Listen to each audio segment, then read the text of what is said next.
Good morning, folks. And how's everyone doing today?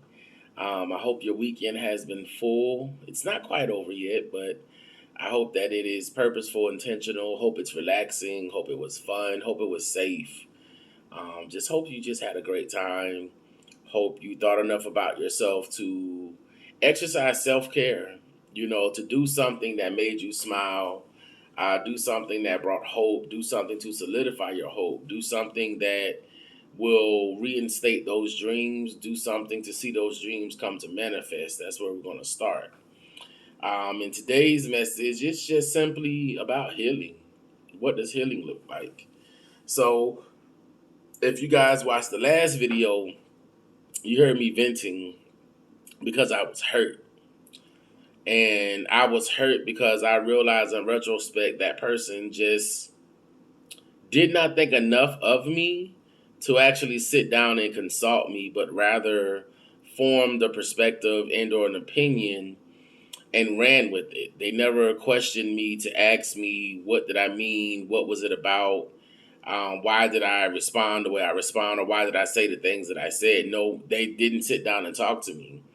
So that gets me to thinking about healing and what does that look like.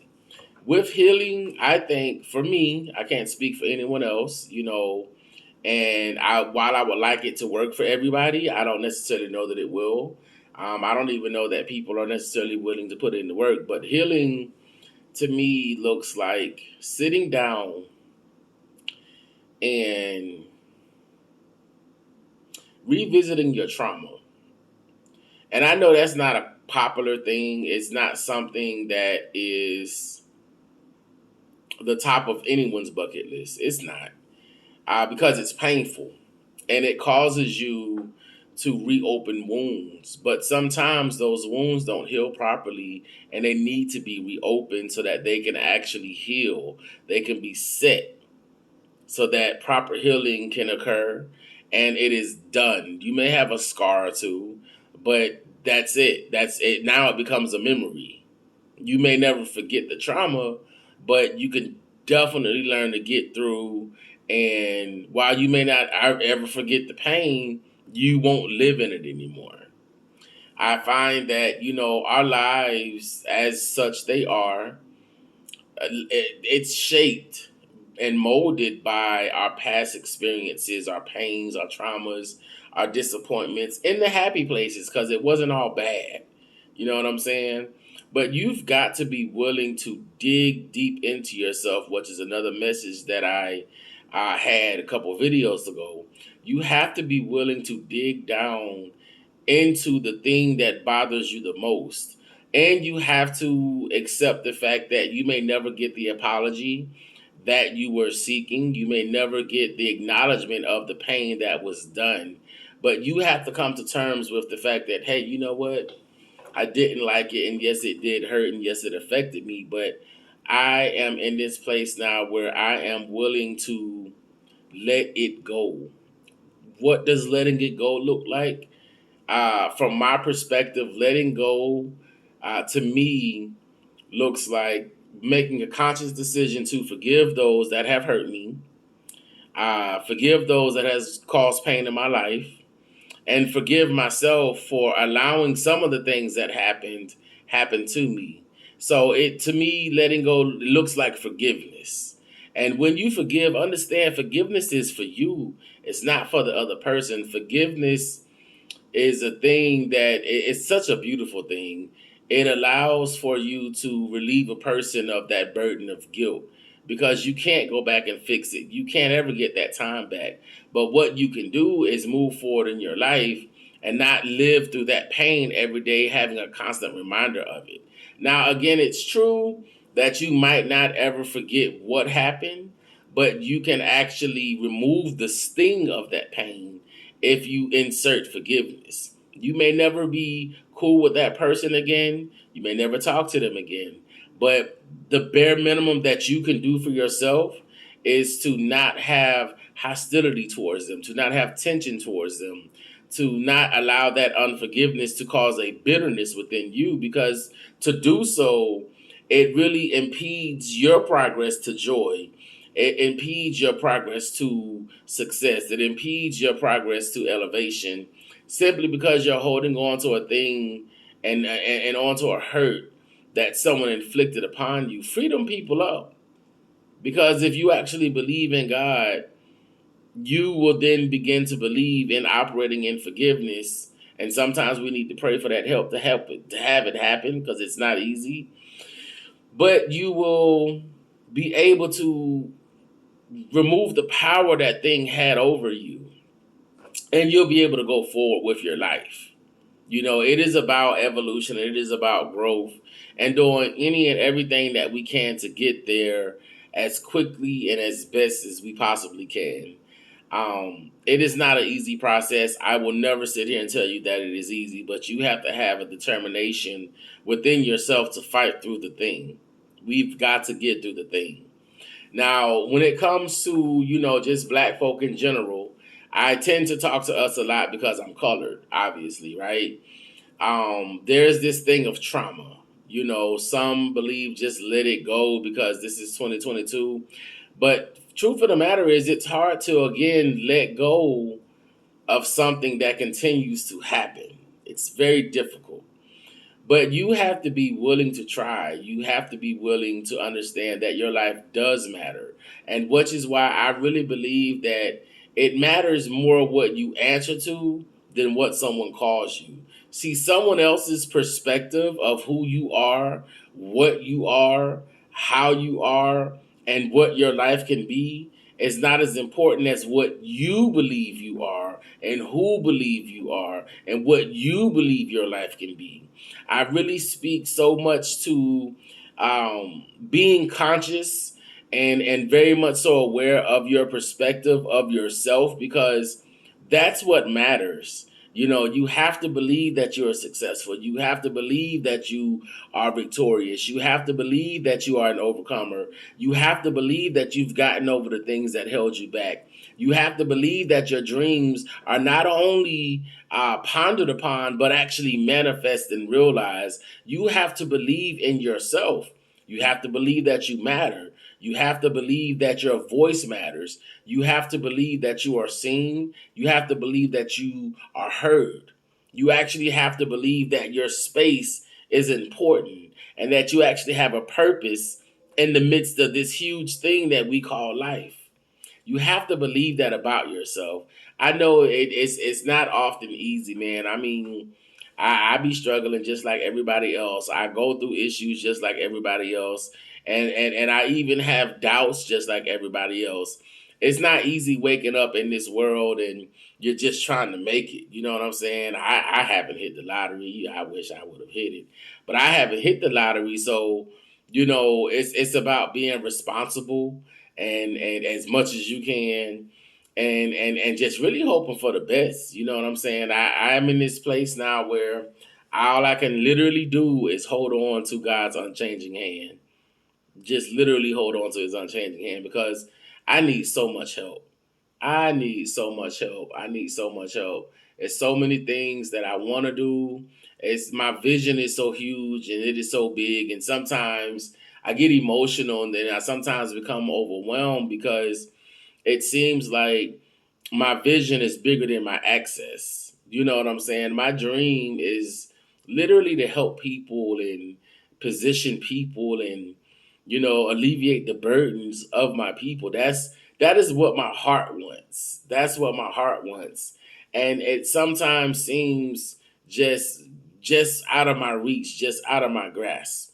But my perspective tells me that I will see the day.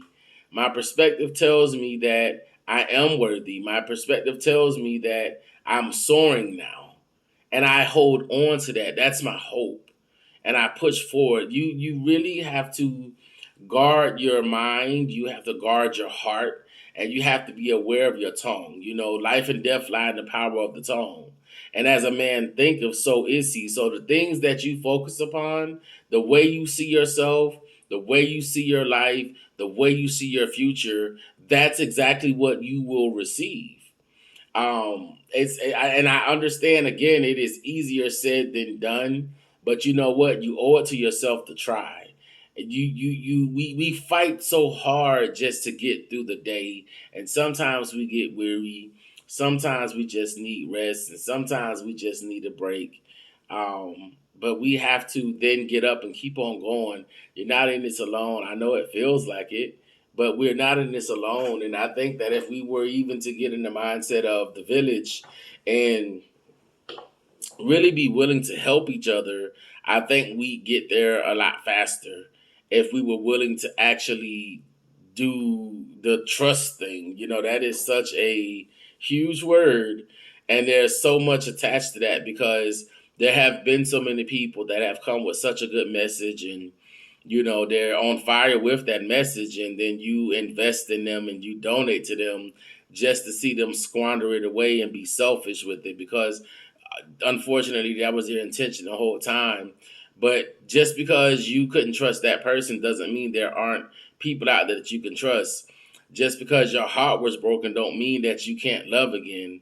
Just because a thing didn't happen the way you wanted it to happen doesn't mean that you stop hoping. You keep living. You keep living. And I literally believe, what President Barack Obama said, be the change you want to see. So if there's something different that you want to see, be willing to put the work in to get to it and understand it's not easy, man. It's not easy. And I think that a lot of the journey becomes way smoother when you begin to understand who you are, what your purpose is, and what your calling is.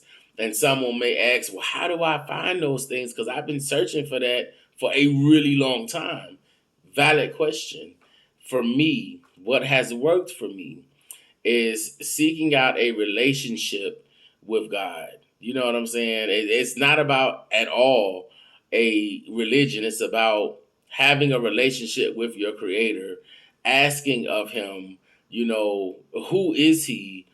It's hard to believe in you. It's hard to trust you. I don't know you. I'm interested in getting to know you. Can you please help me to get there? And then not only do those things, but believe that he is, and he's a rewarder of those that seek after him. And then your biggest thing in that journey, on that quest, is going to be patience. We have to learn how to be patient because what I have learned, you're going to either wait or you are going to wait ugly. But either way, you are going to wait. So patience is going to be key, and your faith will be tested. Your faith will be tested, but these trials that come to make you strong when you go through things, the things that you experience, they are things to sharpen you. There are things to build you. There are things that cut away the things that just aren't any good for you. And so I just encourage you to stand fast, stand strong, and be mindful of the information that you take in. We in my boredom, you know what I'm saying? I like a little ratchetry every now and again, but I try to limit that. And I'll be honest, as I grow and I dig deeper into myself, I lean more so towards things that will educate me, things that will inspire me, things that will cause me to smile, things that cause me to think, things that drive me to, go harder in my passion.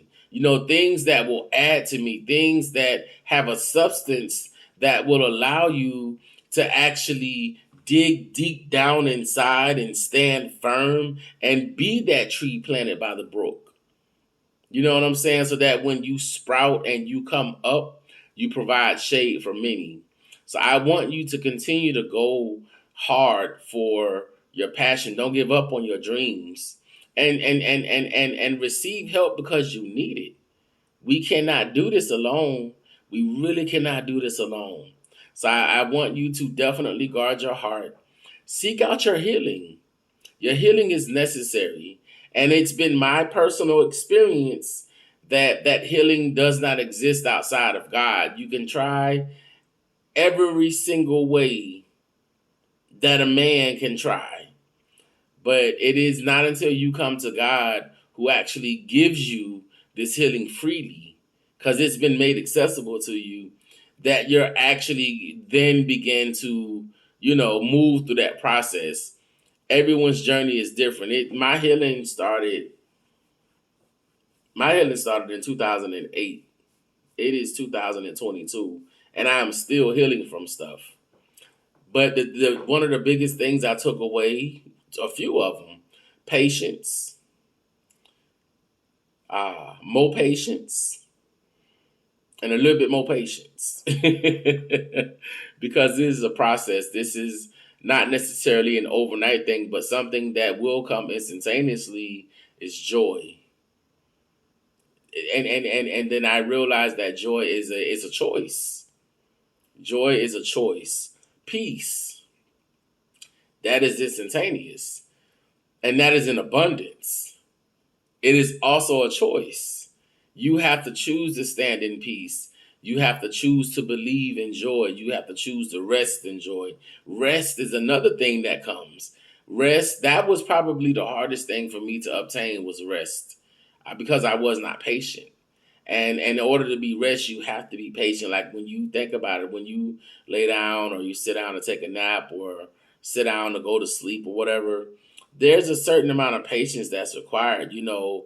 Time doesn't slow down in that moment, but you choose to quiet yourself or your body just shuts down, one of the two. But resting in God, I've not gotten that 100% at all. I'm so far off the mark on rest. I've been asking him to teach me what rest is, because what I understand it to be is that with rest there's an ease with what you operate in life. You begin to sit up under that grace. You begin to sit up under that mercy. You begin to understand a bit more about the favor, and things that would normally cause you to worry. You don't worry about them no more. Less and less, to the point where you don't worry about them no more. It's again perspective, but it is work, and it is about a conscious decision. It is amazing, amazing, amazing, amazing results. There are amazing results once you actually put the work in. And I'm hoping that in the future I'll be able to share some scriptures with you. We can talk about some things. And I'm working on some stuff just to have amazing conversation with people that I love and respect, and just kind of gauge them on their journeys to where they are, the journeys to peace, the journey to joy, the journey to contentment. So I'm super excited about that. And of course, as things kind of draw closer, I'll be giving more information. It's going to be something I'm doing on my Instagram, because I would love to do live on YouTube, but in order to do that on YouTube, I need at least 100 subscribers. I only have, I think it's 23 subscribers, but that's fine. Because again, I do this just because I just really want to help. And when a person's intention and purpose is truly to help and to build and to lift, they're not in it for the money. They're not in it for the accolades. They're literally in it for the lives. So I'm super grateful for all of my subscribers. I'm super grateful for all of the people that have viewed these videos. And I just hope that you hang in there with me for the long haul. I really do believe that we have something amongst ourselves. And I look forward to the day, I promise you, I look forward to the day where we can actually have live conversation. We could do a live chat, or there could be a phone situation. I don't know. But as we move forward, I just look forward to those things. So I do thank you for your time thus far. Again, when it comes to healing, that is something that it requires you digging through your past, for things that have affected you, and seeking out the things that hurt you. Because when you can deal with that, what's happening is you're actually effectively removing things off of your plate. Now you got a little bit more space to work with, and you're actually dealing with what's current and then what's going forward. You know what I'm saying? To take that burden off your shoulders. So please, I implore you, seek out your healing, and work on your perspective. Learn patience, and then understand that joy will be yours, that peace will be yours, and then seek rest. And just let it come down on you. So God loves you so much. He loves you so much, and He is ready right now with that healing. And what I have learned, again, personal experience. All you need to do is call on the name of Jesus. Let Him know, hey, I need you. I don't know you. I haven't talked to you in a really long time. I'm not even sure if you're real, but if you are, I would love to have a conversation with you. And please begin your journey, or please revamp your journey. Please let it reignite and let that fire go and let it burn bright. So I love you guys. Enjoy the rest of your weekend, and y'all be easy out there, man. And I will talk to you guys later. Bye.